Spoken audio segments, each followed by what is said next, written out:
Sylvain Guénoroth, bonjour. Bonjour. L'humanité célèbre en ce jour la Journée internationale de la jeunesse. Quel constat faites-vous de la vie de la jeunesse actuellement? Merci pour cette question.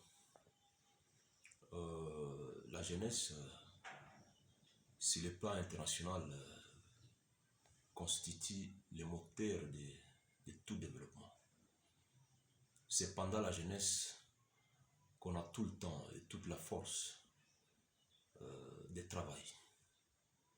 Et si je rentre spécialement chez nous en RDC, la jeunesse est pratiquement dans la loisiveté. Il me semble qu'il n'y a pas encore une politique publique de nature à insérer la jeunesse dans sa responsabilité, son devoir de contribuer au développement de la RDC. Quand vous regardez Kinshasa, et même dans certaines villes du pays, les jeunes sont autour de deux à trois choses. C'est d'abord l'alcool. Ça, c'est très dangereux puisque l'alcoolisme détruit pratiquement toute une vision. L'alcoolisme détruit la vie. Et malheureusement, vous vous rendez compte que plus de 80% de la jeunesse se réveille déjà le matin et c'est dans la rue qu'elle passe toute la journée et finalement sans projet ni vision.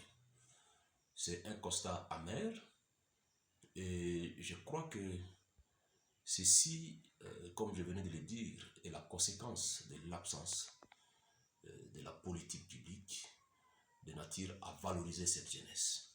Puisque cette jeunesse aujourd'hui, c'est les dirigeants de demain. C'est l'architecte de demain. Malheureusement, chez nous, c'est autre chose que ça.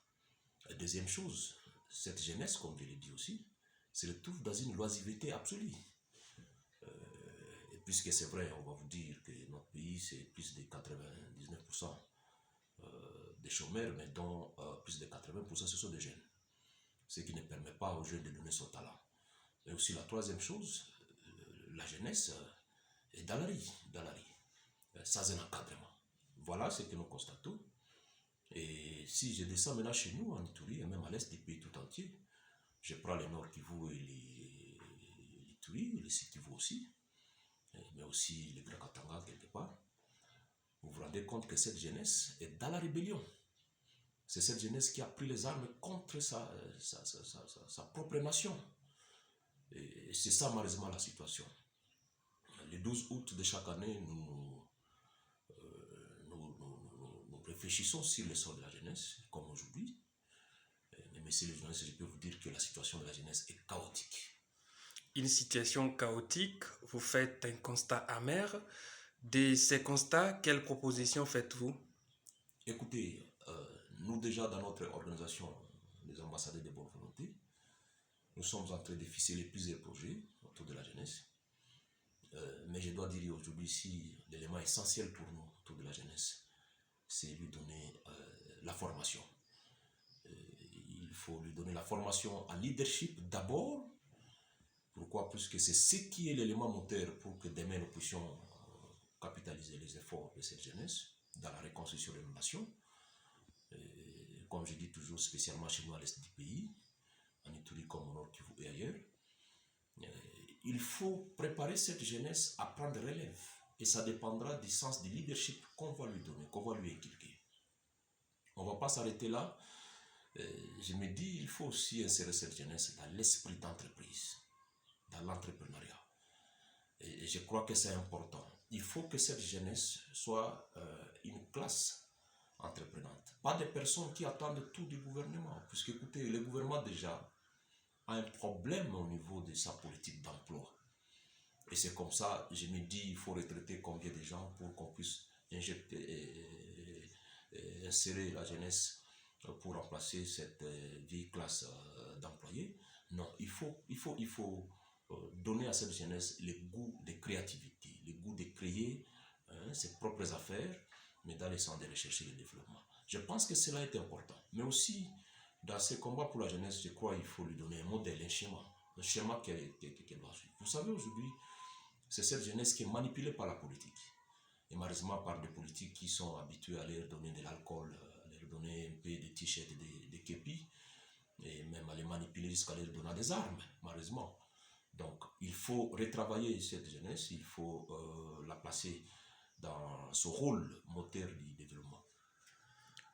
Un message à la jeunesse congolaise, celle de l'Ituri et de Mahagi de manière particulière. J'ai déjà demandé à plusieurs reprises que cette jeunesse s'insère dans la vision des ambassadeurs de bonne volonté, qui est notre organisation, nous jeunes comme eux. Puisque c'est à travers cette organisation que nous allons essayer de ficeler certains projets, comme je viens de le dire, afin que nous puissions rendre cette jeunesse actrice du développement de la société. Et ça, je l'ai dit partout, que ce soit dans mes conférences à Kinshasa et même des ateliers, je l'ai dit, même dans d'autres provinces quand j'arrive. Mais surtout, ce que je dois appeler,